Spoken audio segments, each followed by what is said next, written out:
আমার স্বামী একজন ডাক্তার। সে প্রতি রাতে আমাকে একটা করে ইনজেকশন দেয়, যার কারণে সারাদিনের ক্লান্তি দূর হয়ে যায়, যার কারণে প্রতি রাতে আমি আরাম করে ঘুমাতে পারি। একদিন ঘর ঝাড়ু দেওয়ার সময় সে ইনজেকশনের বোতলটা পড়ে গিয়ে ভেঙে যায়। এরপর আমি সেটাতে বুদ্ধি করে পানি ঢেলে দিই। পানি ঢেলে সেটা যেখানে ছিল সেখানে রেখে দিই এবং রাতে যখন আমার স্বামী আসে আমাকে সে পানি দিয়ে ইনজেকশনটাই দেয়, দিয়ে সে ঘর থেকে বের হয়ে যায়। সেদিন রাতে আমার ঘুম আসছিল না, তাই আমার স্বামীকে খুঁজতে বাইরে বের হয়ে যেটা দেখলাম সেটা দেখে আমার বুকটা কেঁপে উঠছিল। কারণ সেখানে তো আমাদের বিয়ে তখন 2 সপ্তাহ চলছে। আজকাল আমার শরীরে অদ্ভুত যন্ত্রণা শুরু হয়, যে যন্ত্রণাটা রাতের বেলা আসে, সকাল হতে না হতে চলে যায়। সকাল হলে কোনো ব্যথাই থাকে না। আমি তো ভাবতে থাকি এটা কেমন রোগ যে ব্যথাটা রাতে আসে সকালে দেখা যায় না। প্রথম আমি এই ব্যথাটাও চুপচাপ সহ্য করি। দিন যত বাড়তে থাকে ব্যথাটাও গাঢ় হতে থাকে। আমার নাম রেশমা, আমার স্বামী একজন ডাক্তার। আমি আমার এই সমস্যাটা আমার স্বামীকে বলিনি, কারণ আমি যে পরিবার থেকে এসেছি সেই পরিবার থেকে ডাক্তারদেরকে ভালো চোখে দেখে না। আমার মা বলতো ডাক্তাররা নাকি মানুষকে আজে বাজে কথা বলে,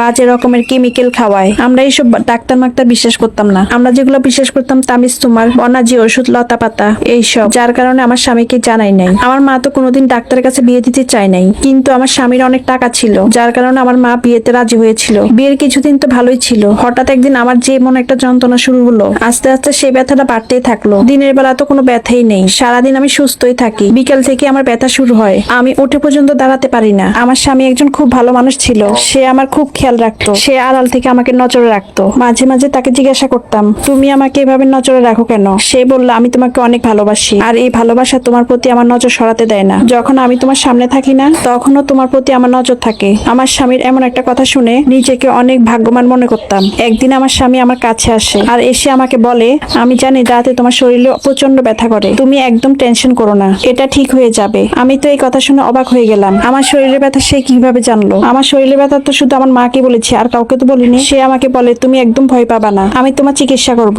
তুমি আবার আগের মতো ঠিক হয়ে যাবে। তার এই কথা শুনে আমি তো ঘাবড়ে গিয়েছিলাম, কারণ ডাক্তারের প্রতি আমার একদমই বিশ্বাস ছিল না। এই কথা বলে সে ঘর থেকে বের হয়ে যায়। তারপর আমি ভাবতে থাকি সে আমাকে কি চিকিৎসা করবে। এরপর বিকালবেলা সে একটা ইনজেকশন নিয়ে আমাকে বলে, এটা আমি তোমার জন্য নিয়ে আসছি, এই ইনজেকশনটা যদি শরীরে নাও একদম ঠিক হয়ে যাবে। আমি তো প্রথমে একদম ঘাবড়ে গিয়েছিলাম। তারপর আমার স্বামী আমাকে সান্ত্বনা দিয়ে বলে, আমার উপর ভরসা রাখো, সব ঠিক হয়ে যাবে। আমিও তার কথায় রাজি হয়ে যাই। সে আমাকে শুতে বলে আর ইনজেকশনটা দিয়ে দেয়। ইনজেকশনটা নেওয়ার পর আমার অস্থির অস্থির ভাব চলে আসে। তার কিছুক্ষণ পর আমার শরীরটা একদম ভালো লাগা শুরু হয়। শরীরের ব্যথাটা একদম উধাও হয়ে গেল আর প্রচন্ড আরামে আমার ঘুম চলে আসলো। আমি জানি না এরপর আর কি হয়েছে, আমি তখন ঘুমিয়ে পড়েছিলাম। পরের দিন সকালে আমার ঘুম ভাঙলো। অনেকদিন পর আমি এভাবে আনন্দ করে ঘুমালাম।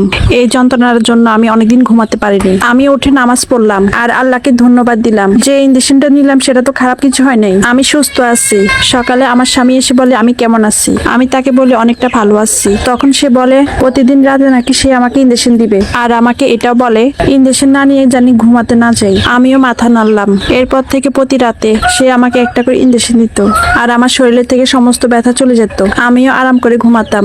ইনজেকশনটা নেওয়ার পর আমার এত ঘুম আসতো যে আমি চোখ খুলে রাখতে পারতাম না। একদম ভোরের দিকে ঘুমটা ভাঙতো। আমি আমার শরীরে খুব আরাম বোধ করতাম। এভাবে প্রায় আমি 1 বছর ধরে ইনজেকশন নিচ্ছিলাম। ইনজেকশনের ব্যাপারটা আমার মাকে জানাই নাই। একদিন যখন আমার মা আমার বাড়িতে বেড়াতে আসলো তখন আমি অনেক ঘাবড়ে গেলাম। মা যদি ইনজেকশনের ব্যাপারটা জেনে ফেলে, এই জন্য আমার ঘরে গিয়ে ইনজেকশনের জিনিসগুলো সরিয়ে ফেললাম। আমার স্বামী ইনজেকশন দেওয়া নিয়ে অনেক সতর্ক ছিল। আমি যদি ইনজেকশন না দিয়ে ঘুমিয়ে পড়ি তাহলে সে খুবই রাগারাগি করতো। এমনিতে সে আমাকে খুবই ভালোবাসতো, আমাকে অন্য বিষয় নিয়ে রাগারাগি করতো না। ইনজেকশন নেওয়ার ব্যাপারে যদি ভুল হয় তাহলে খুব রেগে যেত। আমি মাঝে মাঝে ভাবতাম আমি ইনজেকশন না নিলে সে এমন রাগ করে কেন। একদিন আমি এই কারণটা জানতে চাইলাম। কারণটা শুনে আমি খুবই অবাক হয়ে গেলাম। কাউকে এভাবে ভালোবাসতে পারে? সে আমাকে বলে অনেক ভালোবাসে আমাকে। সে চায় আমার শরীরটা যেন সুস্থ থাকে। আমার ইনজেকশনের ব্যাপারে সে কোনো অবহেলা করে না। তার মুখে এসব কথা শুনে আমার ওর প্রতি অনেকটা ভালোবাসা জমে গেল। একদিন আমার মামা আমার বাড়িতে বেড়াতে আসে। ওনাকে দেখে আমি ইনজেকশনটা লুকিয়ে রাখলাম। এরপর বিকেলে যখন উনি চলে গেল, ফ্রিজ থেকে ওষুধটা বের করে জায়গা মতো রাখতে যেয়ে কিছুটা ওষুধ নিচে পড়ে যায়, বাকিটা জায়গা মতো রেখে দিই। আর অপেক্ষা করলাম আমার স্বামী কখন আসবে। যখন ফিরে এসে দেখলো ইনজেকশনের বোতলটাতে অর্ধেক ইনজেকশন আছে, তখন রেগে যে আমাকে বলে, তুমি কি করেছো, বাকি ইনজেকশনটা কোথায়? আমি ভয়ে ভয়ে সব ঘটনা খুলে বললাম। সে আমাকে চিৎকার করে বলল, তুমি জানো এক একটা ইনজেকশন কত দামি? আমি তোমাকে শুধু ভালোবাসি বলেই একটা করে ইনজেকশন কিনে নিয়ে আসি। তারপর আর কি, বাকি ইনজেকশনটা আমাকে দিয়ে দেয় আর আমি ঘুমিয়ে পড়ি। ঘুম থেকে উঠে ঘুমটা ভালো বোধ করি আর আমি ভাবতে থাকি ইনজেকশনের জন্য আমার স্বামী এরকম করে কেন, আর আমাকে এত কথা শোনায় বা কেন। আর তখন আমি ভাবলাম সে আমাকে সত্যি ভালোবাসে, এই জন্য আমার জন্য এত চিন্তা করে। এভাবে দিন যায় মাস যায়। হঠাৎ ঈদ আসতেছে সামনে, বাড়িঘর পরিষ্কার করতে হবে। আমার স্বামী যখন বাইরে চলে গেল আমি বাড়িটা পরিষ্কার করতে লাগলাম। এমনিতেও বাড়ি ঘর পরিষ্কার করতে হয় না, তো এক ঘরের মাল সামান্য সরিয়ে আরেক ঘরে রাখিয়ে পরিষ্কার করি। মোটামুটি সব ঘরে পরিষ্কার করছি, বাকি রইল আমাদের ঘরটা যেটাতে ইন্ডাকশন থাকে। আমি সেই ঘরের সমস্ত জিনিসপত্র অন্য একটা রুমে নিয়ে গেলাম। সব জিনিস নিয়ে যাওয়ার সময় আবারও ইন্ডাকশনটা নিতে গিয়ে আমার হাতের থেকে পড়ে ভেঙে যায়। ব্যাপারটা আমাকে অনেক ভয় পাইয়ে দিল, কারণ এর আগের বার আমার সাথে অনেক রাগারাগি করছে ইন্ডাকশন নিয়ে, অনেক বকা দিয়েছিল। এবার তো পুরোটা নষ্ট হয়ে গেছে, কি জানি কি বলে। তারপর আমি অনেকক্ষণ ভাবতে লাগলাম কি করা যায়, কারণ আমার স্বামী ফিরে এসে এই অবস্থা দেখলে আরো রাগারাগি করবে। এরপর মাথা খাটিয়ে একটা বুদ্ধি বের করলাম, একটা খালি বোতলে পানি রেখে ভরে রাখলাম। এবার পুরোটা নিশ্চিন্তে হয়ে গেলাম আমার স্বামী আর ধরতে পারবে না। এবারও বোতলটা পরে ভেঙে গেছে। আমার স্বামী যখন বাসায় আসে আমি খুব ভয়ে ভয়ে ছিলাম, যদি সে বুঝতে পারে টের পেয়ে যায়। তারপর সে ইঞ্জেকশনটা নিয়ে হাতে নিয়ে দেখলো, তারপর আমার গায়ে ইঞ্জেকশনটা দিয়ে দিল।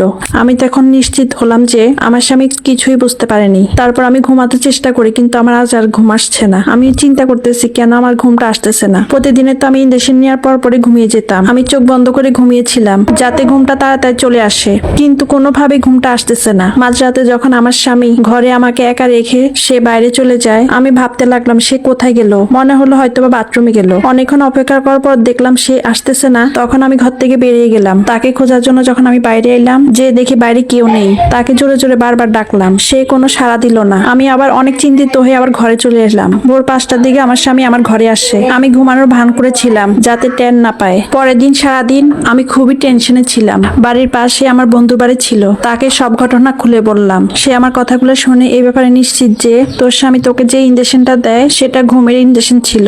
ওই ইঞ্জেকশনটা দেওয়ার মাত্রই তোর ঘুম চলে আসতো, তোর শরীরে ব্যথাটাও কমে গেছে। তোর স্বামী তো রাতের বেলা কোথাও একটা যায়, এমনটা নয়তো তোর সাথে ইচ্ছা করে করছে।